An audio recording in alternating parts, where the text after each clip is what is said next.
Hello and welcome to Journeys and Journals. You know, when I find a story with lots and lots of unfinished details, I have to invite the guest back. This is one of those times because Marilyn told us yarns about all sorts of things, like living in a tent out on the farm. But let me have her fill us in. Why were you living in a tent out on the farm? Well, because there was nothing else to live in. We were just there for the summer. Why were you on the farm only in the summer? To raise a garden. So all the corn and tomatoes and cucumbers and things that would grow in the warm summer over there and not in the coast. So yeah, the coast you call it. Crescent City. Crescent City was your home? Yes. 9-10 months out of the year?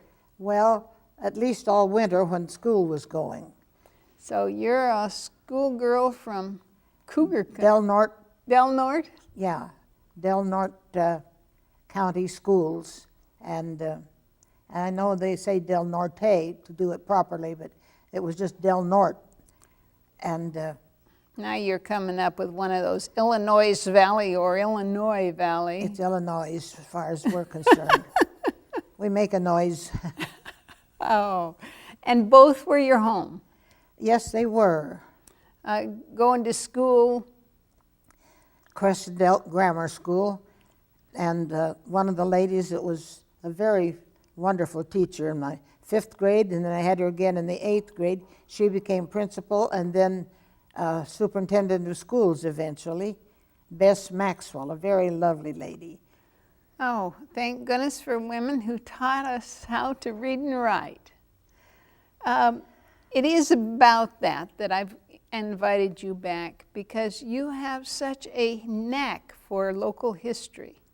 You've spun some yarns, but you know stories that I never heard of. And how is it that you know lighthouse stories? Well, the lighthouse itself, as I remember when it was flashing to keep people from crashing into the rocks, even Seal Rock, which was way out there. Oh boy, that was, when you saw that beacon flashing, you knew that it was there saving somebody, because that was a rugged shoreline. You're talking Crescent City, yeah. the Crescent. Well, not so much the in curve, but on the, you might say the recurve on the other side is where most of them crashed in things. I think it was called Manasar Rock. Well, now you have stories about one serious wreck that happened out there, but it wasn't because of the ocean, it was because of... Well, the way we had, the tents were in Cave Junction, because we didn't have a house there, we had property. But it kind of turned into a house in a way, because we put the tents up, 2 of them. One, I don't know, about 10 by 12 or something, and then a smaller one. And there was a well out on one side and a cook stove out in the yard. And that was perfect, because you were there to cook and can and yeah, preserve. And a little path to the little building out in back. Oh, was there a moon over the door? Now, the reason that you didn't stay in Crescent City the whole year... Well, I stayed in Crescent City till, I don't know, I was a freshman, must have been 13, 14. But in the wintertime, you couldn't grow a thing in Crescent City. I could walk, 8 or 9 blocks to school. Of course, you got wet. Umbrellas were nothing. But then comes summertime, and the coast is cold and cool and foggy and what? Oh, but you could sure get sunburned. Oh, yeah, I remember those sunburns. Sun comes down through that fog and things. I used to get a kick out of tourists that didn't know that. Sometimes we'd warn them, and sometimes we'd just snicker. But now let's get back to that lighthouse and how you know so much about it. I want the picture here, and I want people to see that lighthouse. What? Which one? The one that's a museum now? Well, I don't think they'll let me bring it. Do you? But why is it so famous to you personally? Well, it's one of the main lifesaver lighthouses on the West Coast. And who was the keeper of the lighthouse? Well, they lived there. And Anybody you knew? no, not personally, but there was a lot of activity there. And the brother Jonathan, of course, crashed right close there, washed up on the shores. And the brother Jonathan was what kind of ship? It was a real odd ship. It was a combination steamship, paddle ship, and I don't know what all else. But I have a beautiful painting of that I can bring in sometime. Well, now, you were married to a man who was on the sea, keeper of the... For many years. In fact, he went to sea before I was born. Worked in a millionaire's yacht, Captain Fred Lewis, and they went out everywhere and gathered animals for the San Diego Zoo and fish for the Steinhardt Aquarium, and just everywhere. Every year they'd take a different group of Sea Scouts, picked from the top ranks, you know, and they got the tour of their life. Sometimes they went clear around the Horn, and sometimes through the Panama Canal, many times to Alaska, the Galapagos Islands, and everywhere. And these were little kids from Crescent City? Well, he was born in California, but was pretty young when he came up. But he went to sea when he was 15 on a sailing vessel. I mean, no motors, no nothing. Oh, how we wished we'd have had a video going of those days. Now, he was there in what capacity when the... When the tsunami hit, he was a harbor master in Crescent City. And how is it that he knew so much? Well, because he'd been a navigator for Union Oil for a lot of years, and he knew the sea and the ways of it. So when his sister called from Alaska to tell him that she was all right, but they'd had a terrible earthquake, he knew what the waves and the wind could do, and he said, there's a possibility of that right here. So he was watching for it, and he called his mother. He was in his office on the wharf and said he was getting his things in a box. He's leaving because the water is pulling back out of the bay, so it's going to be a bad one. And it was. But he didn't go very far away. He stayed to help people that didn't leave. Boy, it went clear up into town. And where were you at the time? I lived in there, but I think when the tsunami hit, I was in Cave Junction. But I had lived there, so I knew all of the places it happened to. Places and people that lost their lives. Now, you started to tell me about two ships. One was the one that was crashed on the rock, right? That's which The brother Jonathan? That would have been in what era? Oh, 18-something. And were there loss of life and... All hands lost. Oh. They had quite a little cemetery for them right there on that point. And then there's a second ship that the went down in... Emilio. And what about the Emilio? It was torpedoed by the Japanese. And wow. And came, You mean right in your front yard?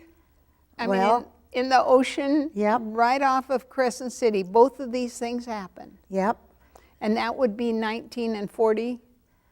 whatever it was. Wartime. We're Yeah, talking wartime, wartime. yeah. And was there loss of life on that ship as well? I don't know because it managed to stay afloat for a while. They may have gotten the people off. Oh, I hope so. But it hit on the rock and broke. So eventually part of it was towed around to the front beach as a showpiece. But And did you ever go see it? well, I saw it, but I never went out to look at it, you know. Now, these things are important because they put Crescent City on the map, or Yeah. nearly took it off the map. Wartime was really tough. Were you living there during the war? Yes, And blackout curtains and... terribly. The high school had big plywood all over all the windows and everything. And you couldn't drive any place at night with lights on because had to be total brownout. And of course, my folks stood airplane watch out on Pebble Beach, which is a little bit north of Crescent City, right there on the coast, right? Still a part of it, really, but I was there with them. We had to listen for every airplane that went over, which direction it went, what it sounded like. Were you watching for ships as well? Oh, yes, we always watched for flashing lights and things, and there were a lot of attempts to signal for shore. Well, I only read one story about the fact that there were Japanese actually on shore looking for places to land. Well, they thought they found a good one. What is it now? By Fort Dick, the little lake there. All they had to do would be to blow one little sand spit, and it'd come right in. I understand that one of the farmers caught some Japanese on there with tripods surveying it. He drove them off with a pitchfork. Oh, you know, if people know that story, if family know who that pitchfork-wielding American was, I'd surely love to talk to their family. I don't remember what the name was. I understand, but they might be watching us on Better Life TV, because the children and grandchildren of that story would certainly. See, it's not the size of the dog that wins the battle. It's the mad in the dog. Oh. And he wasn't about to let somebody come in there and mess things up. Oh boy, you tell them. I love that story. We know that there were lots and lots of courageous people. Oh, there were very many. And right on the Oregon coast seems to have been a California coast you're talking about. Well, but it's so close to Oregon, we hardly ever knew the difference. Yeah, the weather's kind of the same, Yeah. Right? Because Crescent City had should we say a shallow harbor? It was a pretty good harbor. They brought some oil tankers in there, and all they would have had to do to isolate Crescent City was to blow a couple of bridges and one little landslide, and there would have been no way out. So they could have come right in and taken it over, and we all knew it. Kind of an odd feeling, but it was a fact of life. Where were you at the time? Would you be a grade school kid? I was a freshman in high school at the time most of that was going on. And you were aware? Would teachers have talked about it, or would you have we all knew. Would you have Red Cross alerts, or? Well, everything like that, and No secrets. no secrets. It was just there, and we had kind of like how to get out drills and duck and cover and all that. So we were very aware of what could happen. Did you ever hear of these balloons that were sent over? Oh, yes, to drop incendiary pamphlets and things. Yeah, I think it was a little further inland, but that could have happened, but the forests were so wet they didn't burn. Yeah, fortunately, we have damp, and that's what makes that part of Oregon, California, so beautiful. The redwoods, they grow within your backyard practically. Oh, yes, yes, How huge. Bigger and bigger. And to find out that way up in those redwoods was a whole civilization of little bugs and things. Yep. That never did come down. Nope, little squirrels and things and bugs and all of that. I loved the old road into Crescent City. Tell me about it. Way back before 199 went through. It turned off across Smith River and went through what was then Bertolito and went around through the redwoods and came out just south of Crescent City, what they called Howland Hill. And there's one of the huge groves, Stout Grove, I think, is right in there. big, big trees. But when you went up that little hill, you came out at the top, there was the ocean. Just wham. And it was really amazing. People who had never seen it would just catch their breath. It sounds like... It wasn't just a peek of it through the trees or anything. You just came out from deep redwoods, and right there, and there was the Pacific Ocean, as far as you could see. It sounds like it was a steep incline to get there on a Yeah, narrow road. Some of the roads were what they call corduroy, just small logs that they had to bounce along over. Of course, the vehicles could do it then. They didn't have much speed. And the corduroy meant that one log to the next, to the next, to the next, so that you were out of the mud. Yeah, so they could rattle over the logs instead of... Well, we know Crescent City has a lot of fog. Oh, yes. And a lot of mist, and some good rainstorms that just nearly blow the socks right off of you.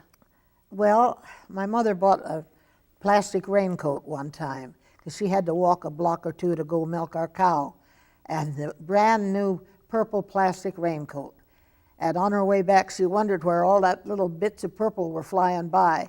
She found out when she got home the whole back of her raincoat had snapped out in the wind and was blowing ahead of her.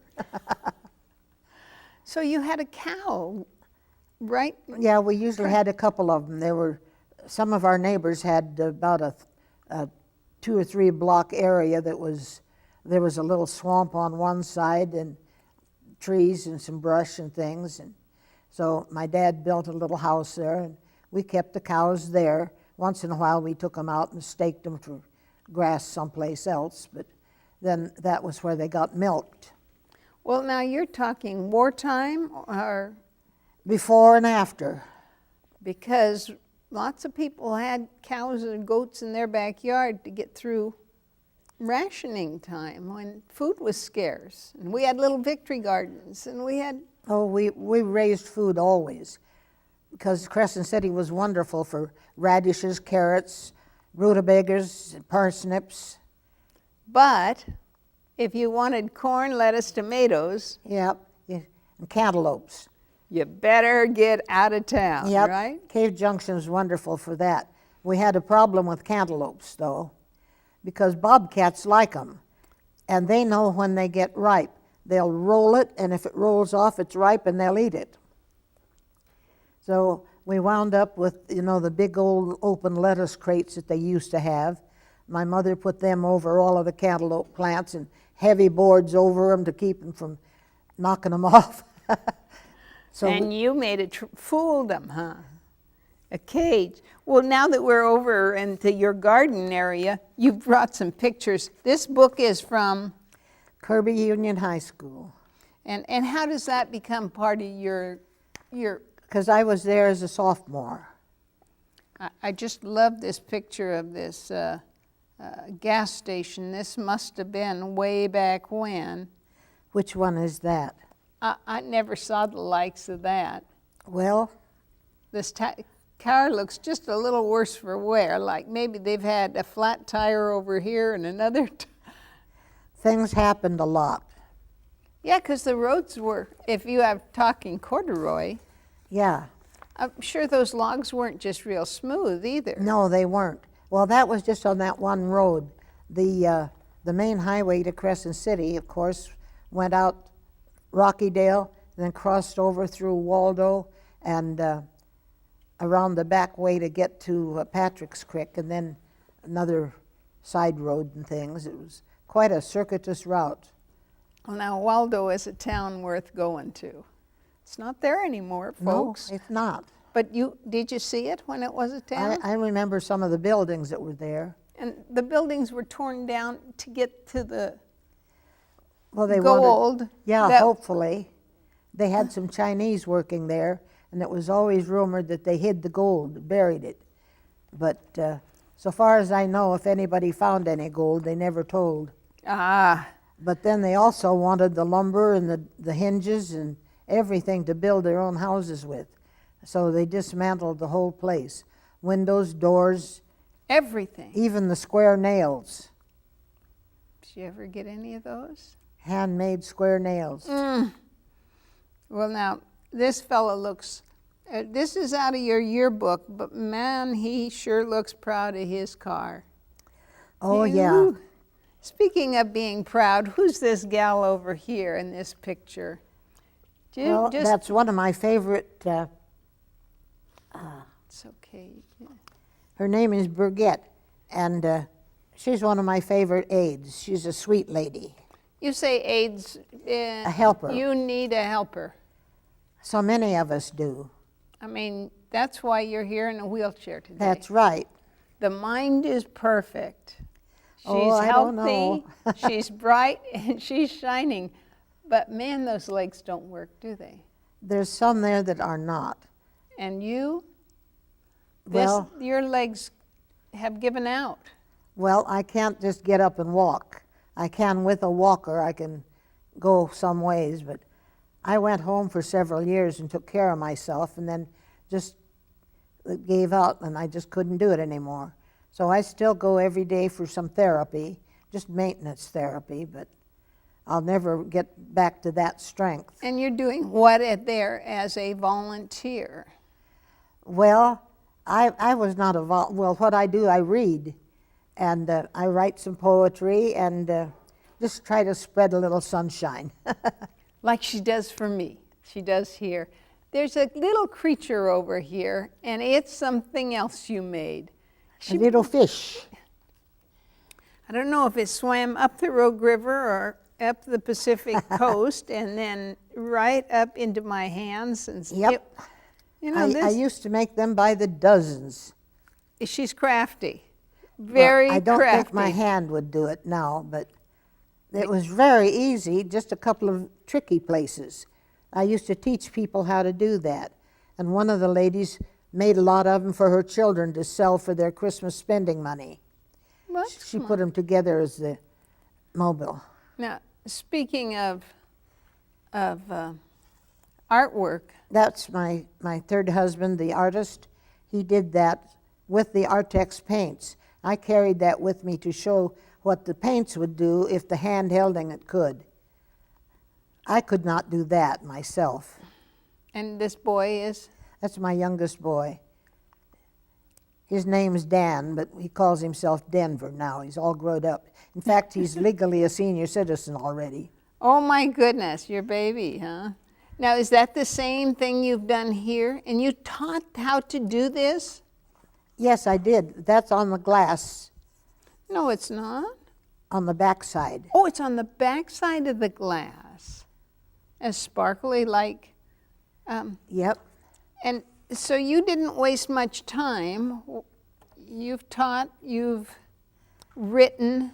I remember last time you were here, you read some of your poetry. I'm impressed. I didn't bring any with me this time.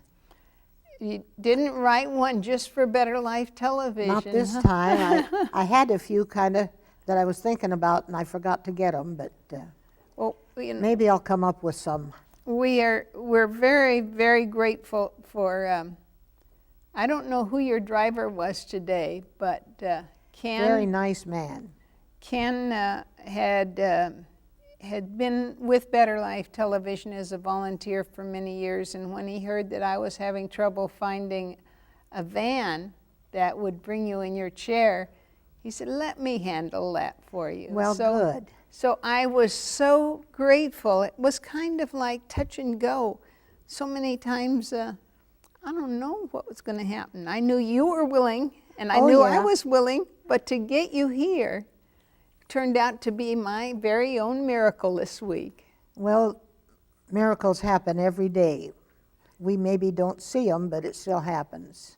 You've got one favorite story about over on the coast. What kind of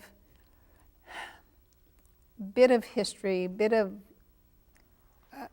what was one of the greatest gifts your mother gave to you? My mother was an English teacher at one time, a school teacher. She spoke perfect English, so I didn't never learn bad English. You done good, honey. Yep. Like some people ain't had no fetching up. But yours was from the cradle. Oh, yeah. very definitely. She was a good teacher. So an educated woman living in a tent, canning over a wood stove, Yep, enjoying it very much. packing everything up as soon as the school Going started. back to Crescent City. The only thing about the jams and jellies that she put little in jars with the paraffin over it. That could kind of get hazardous. One time my dad was cutting through a log and he cut open a chipmunk's nest. The chipmunk was, of course, asleep in the middle of winter, so he brought the little critter home. Well, he thawed out in no time at all, started running all over the house. He found where the chicken feed was, and anytime you put a coat on or open an umbrella, there was chicken feed all over you. But he learned to go back in the cupboard where my mother had that jelly, and he'd learned that if he pushed on the back side, the paraffin would flip and he could eat it. But he was smart enough to start in the back row, so we didn't know he'd done that until he'd eaten almost half of the whole shelf full. That was real interesting. I don't remember whatever happened to him, but I'm sure somehow he went back to the wildlife. Yeah, I But we think could hear him in the middle of the night running through the piano, ghostly little harp. and that's how your father found him, because your dad did some logging. Well, he was cutting shingle bolts, big squares of wood that they later would split to make shingles. Hey, these pioneers did what they could to keep alive, and Oh, yeah. your stories are so wonderful. Thank you so much for coming to Better Life TV, and come thank back you for having me. anytime. I will. Anytime we can find a horse and buggy to bring you here. You probably saw some of those. Well, my great-granddaughter just sent me a little electric photo album. I learned how to turn it on and off, and I think I read the directions and I might be able to recharge the batteries, but other than that, I'm not up on electronics, Yeah. but I can't saddle a horse either. I'm Bernie Martin Beck saying thanks again for tuning in. It's been fun to have you with us again. It's been nice to be here. You're one of my favorite people.